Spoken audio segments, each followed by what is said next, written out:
everyone. My name is Fabian. I'm from the Robot Intelligence Lab at Imperial College London.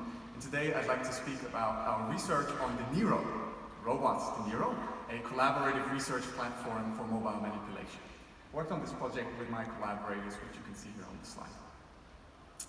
So, if we consider the macro-social trends for our society of long-lived populations and aging, these represent major challenges for our societies.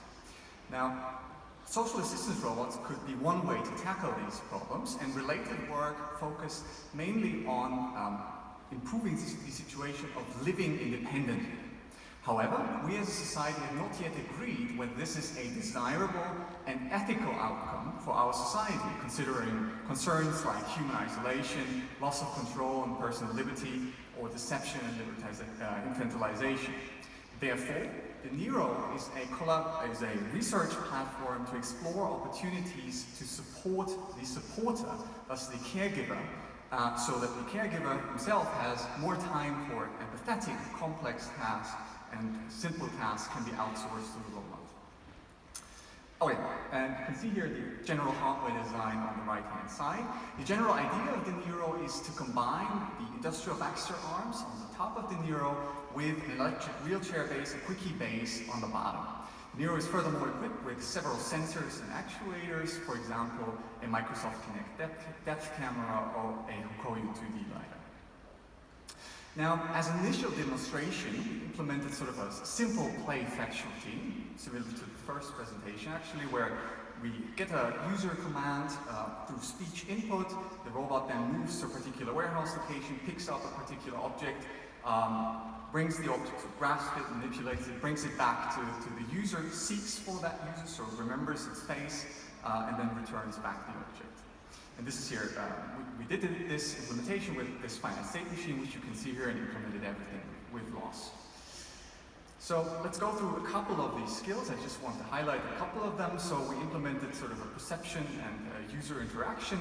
First, a face recognition skill using a ResNet model pre-trained on faces, which we applied to the video frames of the Kinect camera.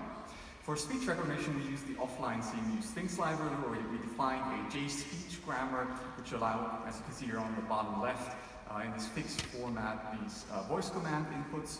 And for speech output, we use the eSpeak package, which is highly reliable and good for an offline implementation as well. For object recognition and manipulation, we first of all need to localize the objects. We did this simply with 2D fiducial markers. We then used the inverse kinematic solver of the Baxter arms to actually grasp the object. And we also, of course, we're an elderly, or we want to explore elderly care, so we also implemented a dynamic awareness procedure during manipulation, so if the object actually changes in location, then the robot adapts to that. We also wanted to implement an autonomous navigation, and implemented here for a navigation stack, where we first of all generate a static map using a SLAM-based approach, where we create basically an initial bitmap using the LiDAR sensor. We then overlay a dynamic map, which you can see here in the middle slide. Everything in red is sort of the spatial boundaries. Then the blue, for example, the blue here on the middle picture is a dynamic obstacle. And the trajectory planning algorithm using a timed elastic band approach then plans the trajectory, which is this thin yellow line. And also replans it if there is a dynamic obstacle. So in conclusion, the NIRO comes with several limitations. A non-holonomic design can only go forward and backward, but not sideways. The arms have a maximum payload of 2.2 kilograms each, and it's also currently only limited to forward motion due to limited sensor capabilities at the moment. But we try to overcome these, at least this third limitation, using increased awareness and safety procedures through a 360-degree camera rig, a 3D LiDAR, which is already operational, and teleoperation capabilities using a virtual reality headset and body tracking markers. Now, I have a lot of cool videos to show you at my poster session, so please come by.